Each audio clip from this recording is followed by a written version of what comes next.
MP में 1,26,00,000 लाडली बहनों के खातों में 12 नवंबर को 1,500 रुपए ट्रांसफर किए जाएंगे। मुख्यमंत्री डॉक्टर मोहन यादव की अध्यक्षता में सोमवार को हुई कैबिनेट की बैठक में लाडली बहनों को 250 रुपए प्रति माह बढ़ाकर देने को मंजूरी दी गई है। मुख्यमंत्री ये राशि सीवनी से सिंगल क्लिक के जरिए ट्रांसफर करेंगे। मोहन सरकार की कैबिनेट बैठक में भावांतर योजना को लेकर भी घोषणा की गई। रजिस्टर्ड किसानों के खातों में सोयाबीन की फसल के भावों में रहे अंतर की राशि को भी सिंगल क्लिक में किसानों के खातों में भेजा जाएगा। ये राशि 13 नवंबर से भेजी जाएगी। कैबिनेट बैठक में बड़ा कदम उठाते हुए खंडवा में नया सिविल न्यायालय बनाने की घोषणा की गई है। इसके लिए 7 पदों पर भर्ती की जाएगी। कैबिनेट बैठक में 15 नवंबर को बिरसा मुंडा जयंती के अवसर पर बड़े स्तर पर कार्यक्रम करने का निर्णय लिया गया है। खरगोन के मधांता में जिला न्यायालय खोलने के प्रस्तावों को भी कैबिनेट में मंजूरी दी गई है। इससे कोर्ट में 7 नए पदों का सृजन होगा। उज्जैन में आदि शंकराचार्य को समर्पित ओमकारेश्वर एकात्म धाम के लिए पुनरीक्षित लागत की स्वीकृति दी गई है। इसी लागत से पहले 2,195 करोड़ थी, जिसे बढ़ाकर अब 2,424.369 करोड़ कर दिया गया है। सोलर प्लांट सिस्टम को शासकीय भवनों पर लगाए जाने वाली रेस्का योजना में अधिकार जिलों को दिया गया है। सोलर प्लांट सिस्टम को शासकीय भवनों पर लगाए जाने वाली रेस्का योजना में अब अधिकार जिलों को दिया गया है। अब जिलों में टेंडर जारी होंगे। मुख्यमंत्री डॉक्टर मोहन यादव जी की अध्यक्षता में आज कैबिनेट की मीटिंग हुई और इसमें यह निश्चित किया गया कि 15 नवंबर को भगवान बिरसा मुंडा की जयंती को बड़े गौरवशालीपूर्ण तरीके से मनाया जाए एवं उसके लिए 2 बड़े कार्यक्रम, एक जबलपुर में व एक अलीराजपुर में राज्य स्तरीय कार्यक्रम होंगे। जबलपुर के कार्यक्रम में प्रधानमंत्री जी डायरेक्ट लाइव जुड़ेंगे तथा हर जिलों के अंदर जिला स्तरीय कार्यक्रम आयोजित किए जाएंगे और इनमें जो जनजातीय क्षेत्र की प्रतिभाएं हैं और जिन प्रतिभाओं को लगातार शासन के सहयोग से जिन्होंने शिक्षा के क्षेत्र में, खेल के क्षेत्र में नई ऊंचाइयां प्राप्त करी है, उन्हें सम्मानित भी किया जाएगा और हर जिले में जनप्रतिनिधि उपलब्ध रहेंगे और वे इन कार्यक्रमों को संचालित करेंगे। परंतु यह कार्यक्रम हर जिले में समाज के स्तर पर, सामाजिक तौर पर समाजों के कई संगठनों को उत्साहित प्रोत्साहित करके इस कार्यक्रम को मनाया जाएगा। सबसे अभी का जो वर्तमान मुद्दा है भावांतर योजना, यह भावांतर योजना का पहला जो हमने इसमें आप सारे लोगों को बताया गया था कि 14 दिन के अंदर इसका पहला मॉडल रेट निकाला जाएगा।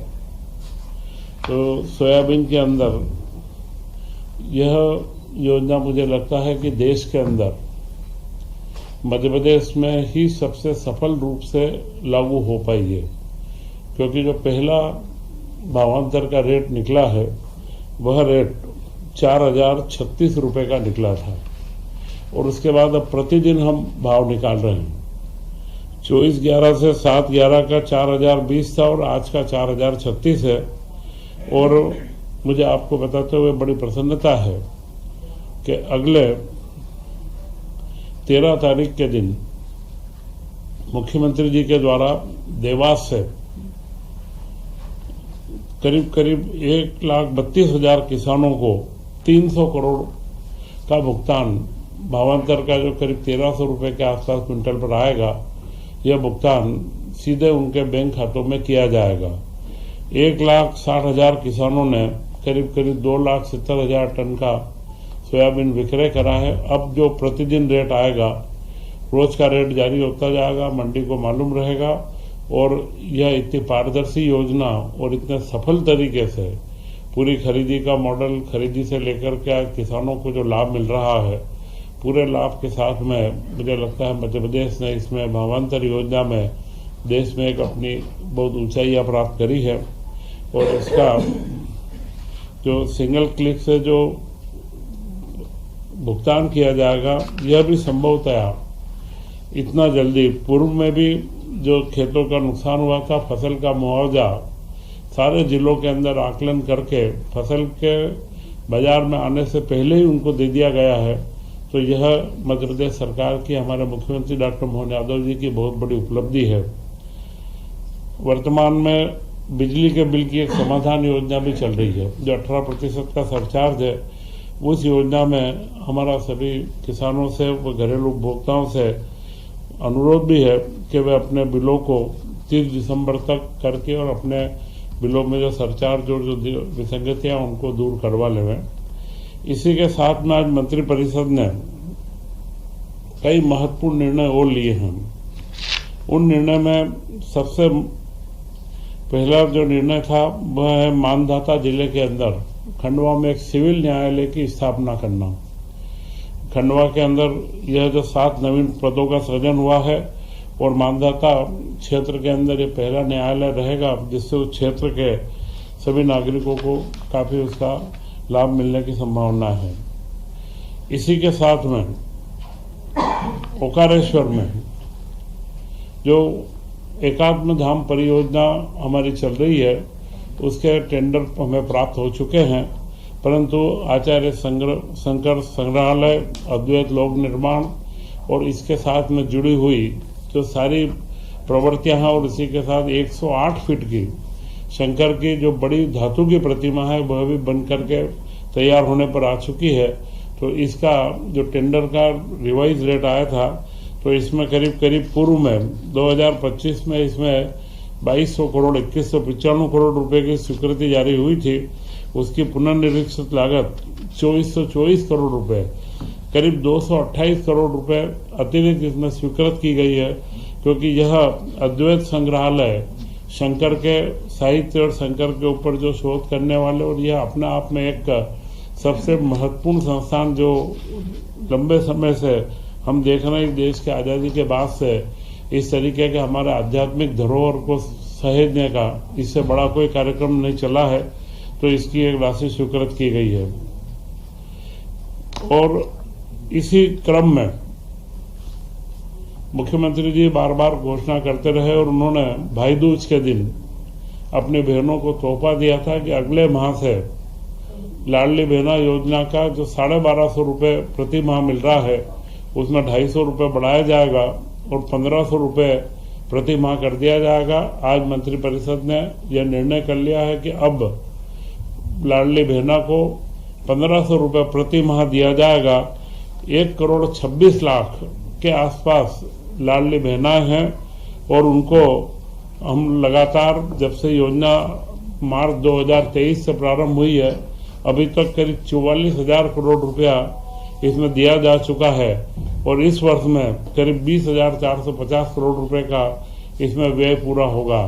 तो यह योजना महिलाओं के सशक्तिकरण और महिलाओं के जो एम्पावरमेंट के लिए हमारे द्वारा जारी की गई थी, वह योजना में बढ़ोतरी करके मुख्यमंत्री जी ने यह कमिटमेंट है, जो शासन का कमिटमेंट और महिलाओं के सशक्तिकरण के प्रति जो सरकार खड़ी है, उसको और आगे ले जाते हुए हम इसमें कई नए आयामों के साथ में आगे बढ़ेंगे और यह योजना का राशि का अंतरण बहुत जल्द मुख्यमंत्री जी के द्वारा अगले 12 तारीख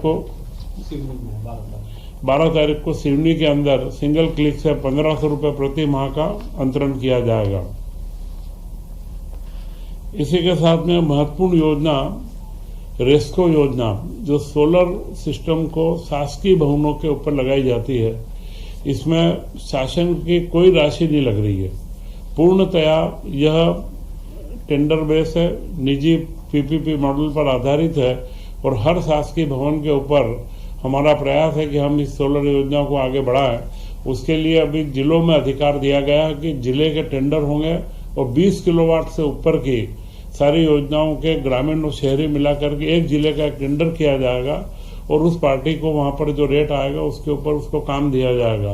परंतु अगर वो 20 किलोवाट से नीचे का भी करता है, यह तकनीकी विषय है, परंतु 20 से नीचे भी अगर वो करना चाहता है तो वहां पर हम उनको भी सोलर के ऊपर हम कन्वर्ट करेंगे। तो यह योजना के माध्यम से करीब हम ये सोच रहे हैं कि पूरे प्रदेश के सारे शासकीय भवन सोलर रूफटॉप के ऊपर हम लेकर के आए। तो ये सारे महत्वपूर्ण निर्णय अध्यात्म से लेकर के महिलाओं के सशक्तिकरण का, व बिरसा मुंडा की जयंती और उसी के साथ में किसानों के लाभ के जो भावांतर योजना को पूरे देश के अंदर सर्वप्रथम मध्य प्रदेश में हमने सफलता से लागू किया है।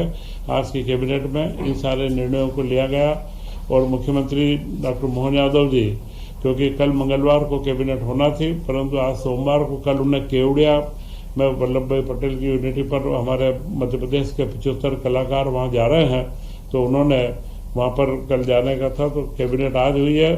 और इस समय काल में एक महत्वपूर्ण जो हमारे सामने बात आई है, क्रांति गौड़ जो हमारी महिला क्रिकेट टीम की सदस्य थी और उन्हें 1 करोड़ की राशि मुख्यमंत्री जी द्वारा दी गई है। और यह महिला क्रिकेट वो हमारे प्रदेश के खिलाड़ियों के उत्साहवर्धन के लिए एक त्वरित सबसे पहला कदम देश में जो लिया गया, और मैं मानता हूं कि मध्य प्रदेश से खेलों की जगत के अंदर भी इस कदम से नई उपलब्धियां प्राप्त होगी।